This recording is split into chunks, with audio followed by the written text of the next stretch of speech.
എത്ര പറഞ്ഞാലും നിനക്ക് മനസ്സിലാവില്ലേ? നീ എന്റെ ഭാഗത്തുനിന്നും കൂടെ ആലോചിച്ച് നോക്ക്.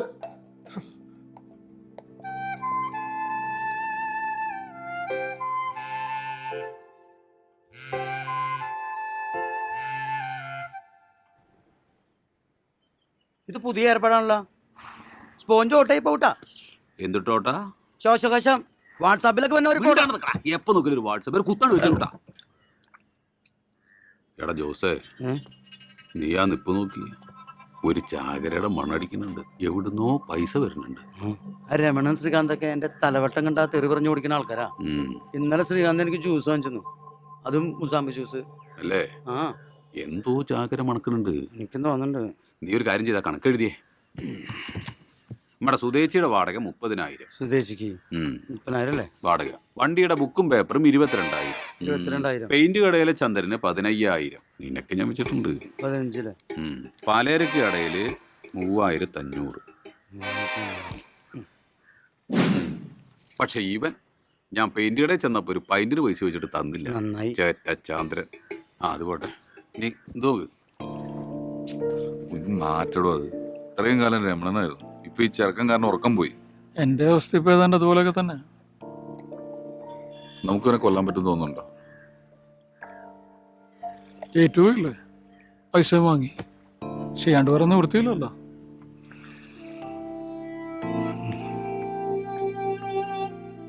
എടോ ശ്രമിച്ചു നോക്കാടോ.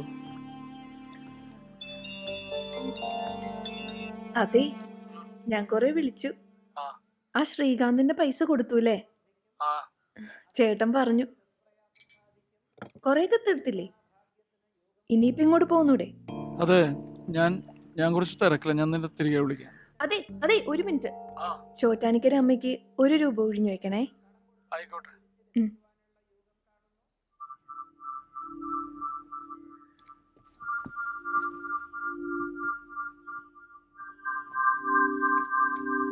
നല്ല നല്ല നമ്പർ ഇഷ്ടംപോലെ വന്നിട്ടുണ്ട്. പക്ഷെ അണക്ക് തരാൻ എനിക്കൊരു കുറ്റബോധ. പിന്നെ 30 ഉറുപ്പിക്ക് എവിടെ കിട്ടും ഇത്രയും പ്രതീക്ഷ?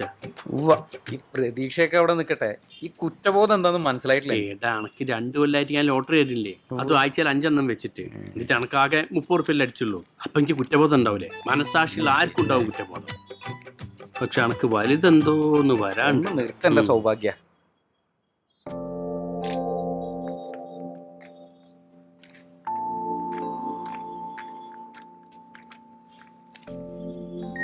എന്റെ മയിലുള്ള ആൾക്കാർ കാരണം ഞാൻ അങ്ങനെ ജീവിച്ചു പോണത്.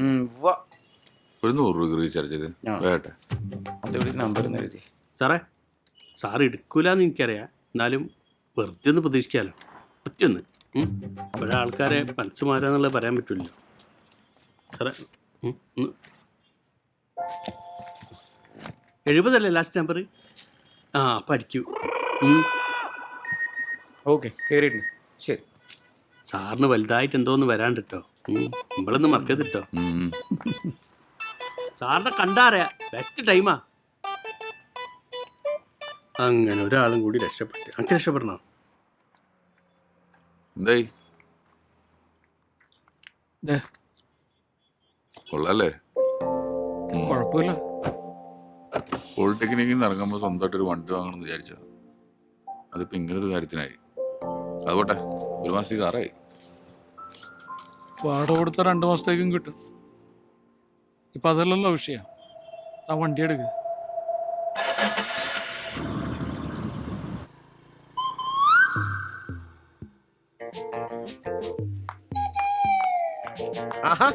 Good afternoon. ഹോസ്പിറ്റലിലേക്ക് ആയിരിക്കും. സ്റ്റെല്ല എന്തി വരുന്നുണ്ട്. ആണോ? എന്താ ലേറ്റ് ആയി? ലേറ്റ് ആയി. ഹോസ്പിറ്റലൊക്കെ എങ്ങനെയാ? കഷ്ടപ്പാടൊക്കെ ആണോ? രോഗികളൊക്കെ ഉണ്ടോ? സ്റ്റെല്ലക്ക് ഒരുങ്ങാൻ ഒത്തിരി സമയം എടുക്കുമല്ലോ. വന്നല്ലോ. സ്റ്റെല്ലേ നീ മെല്ലെ വരൂ, സ്റ്റെല്ലേ നീ മെല്ലെ. സ്റ്റെല്ല ഒന്ന് സ്ലിം ആയിട്ടുണ്ടോ? പക്ഷെ ഇപ്പളാ ശരിക്കും ബ്യൂട്ടി ആയത് കേട്ടോ. കുട്ടിയും ബ്യൂട്ടിയാ.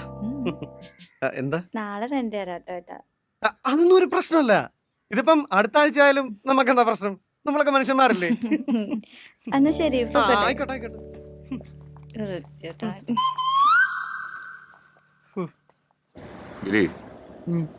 ജോസ് മോനും തമ്പേണ്ണനും ചോദിച്ചാലേ കാറ് തന്റെ ചില ആവശ്യങ്ങൾക്ക് എടുത്തു പറഞ്ഞാൽ മതി. ഞാൻ പറഞ്ഞോളാം. എടോ ഉം. അപ്പൊ ആരാന്നറി വൃത്തിയായിട്ട് വിൽക്കും വെച്ച് റോട്ടി വന്നിക്കുന്നുണ്ടാ തന്നിരുത്തണ്ടട്ടാ. ഒന്ന് നിർത്തൂ. ഗിരിക്കുട്ടാ, ക്ലീറ്റസേ സുഖമല്ലേ? മുകളിൽ ഇപ്പൊ ആരാ താമസിക്കുന്നത്? ഓ, അത് രണ്ട് സാധുക്കളാ, നേഴ്സുമാരാ, ഭൂമിയിലെ മാലാകമാരെ. നിങ്ങൾ രണ്ടുപേരും ഇപ്പൊ ഒരുമിച്ച താമസമല്ലേ? കാറൊക്കെ ആയി. എനിക്കറിയായിരുന്നു കേട്ടോ, നിങ്ങൾ രണ്ടുപേരും രക്ഷപ്പെടുമെന്ന്. പ്രത്യേകിച്ചും ഇവൻ. അല്ലെങ്കിലും കഷ്ടപ്പെടുന്നവരെ സഹായിക്കാൻ ദൈവം എപ്പോഴും കൂടെ ഉണ്ടാവും. നിങ്ങൾക്ക് തോന്നില്ലേ? ഇതാ ചെറുക്കനല്ലേ? എടോ എടുക്കെടുക്ക്, വണ്ടി എടുക്ക്. എടോ എടുക്കുന്ന ഓ ഓ ഓ. അവന്റെ നോട്ടം മുകളിലേക്കാ.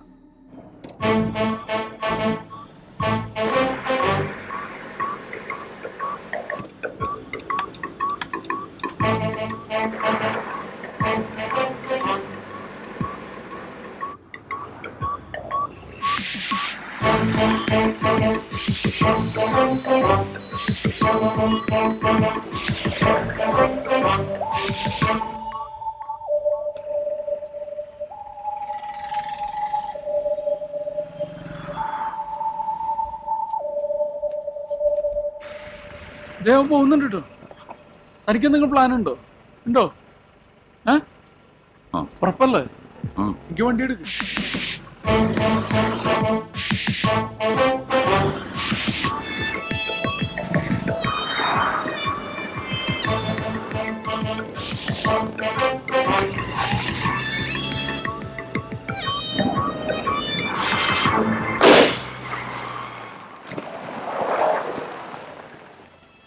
എടോ വണ്ടി എടുക്കണം.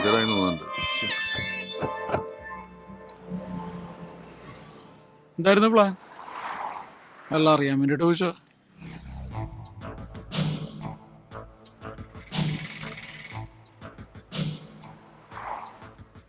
കലേഷേ, നീ ആ തൈക്കൂടം ബസ് സ്റ്റോപ്പിന്റെ അടുത്ത് വാ. ആ ടൂൾസ് ഒക്കെ എടുത്തോ. ആ പണിയുണ്ട്. കലേഷാരാ? കലേഷാരാ? പഞ്ചർ ഒട്ടിക്കാൻ വിളിച്ചതാ. വെറുതെ ഒരു മനുഷ്യൻ.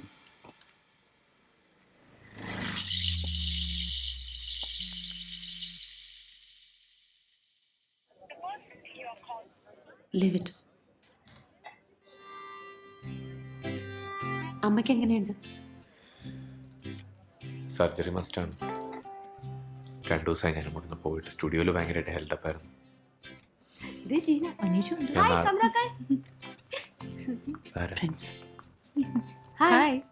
ഇത് കല്യാണി, റസിയ. ഹായ്. ജീവിതം പാട്ടിലാക്കലല്ലേ? അറിയാം. ഹലോ. ഹായ്.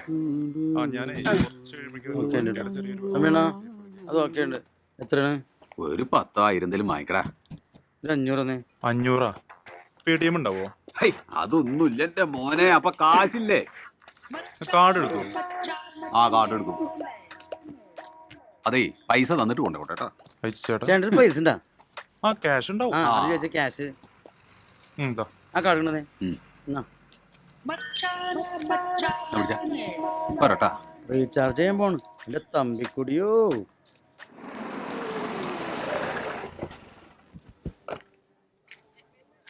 എന്തായി നമ്മുടെ കാര്യങ്ങള്? ഞങ്ങളിന്നലെ പയ്യനെ കണ്ടു. ഇനി അധികം ബുദ്ധിമുട്ടേണ്ടി വരില്ല സാർ. ഞങ്ങള് വെൽ പ്ലാൻഡ് ആണ് അല്ലേ? നിങ്ങൾക്ക് പണത്തിന് എന്തെങ്കിലും ആവശ്യമുണ്ടെങ്കിൽ ചോദിക്കാൻ മേടിക്കണ്ട.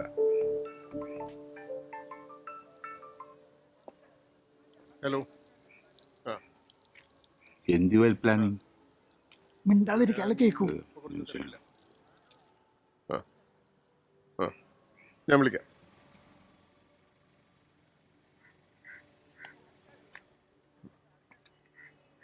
ഈ മനീഷിനെ നിങ്ങൾക്ക് ഫോളോ ചെയ്യാൻ ഏറ്റവും നല്ല വഴി അവൻ്റെ സ്റ്റുഡിയോ ആണ്.